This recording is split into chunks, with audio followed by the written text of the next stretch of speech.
Gənclik, uşaqlıq dövrü ittiham sürürsən və sonra isə də gəlirsən məhkəmə ilə bağlı olaraq torpaq məsələsini müzakirə edirsən, ondan da narazılığı bildirirsən.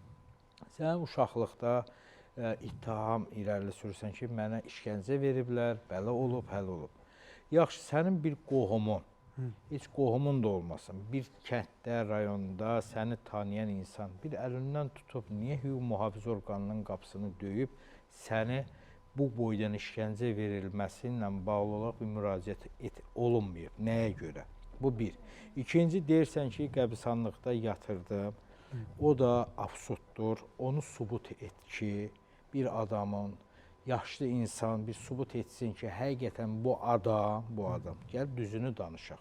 Başa düşdünmü? Özümüzü yazıq formasında göstəririk, ancaq araşdıranda görürük ki, səndə həqiqətlər yoxdur, əlində kifayət qədər sübutun yoxdur. Sənin bugün dərdin nədir? Ögəh anadan da yox, o torpaqla bağlıdır, başa düşürmü? O torpaqla bağlı olaraq məhkəmə də nəsə qərar verir. Məhkəmə qərarlarını araşdırarsınız. Onu gördük. Bax, sənin sualları mən üzr istəyirəm.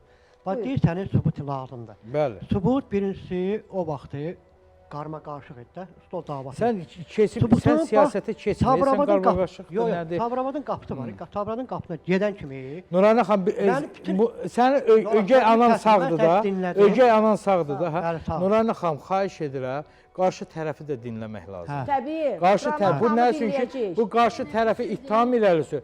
Sənin ittihamların saxtadır, mən bunu qəbul edə bilmirəm, mən İsmail olaraq.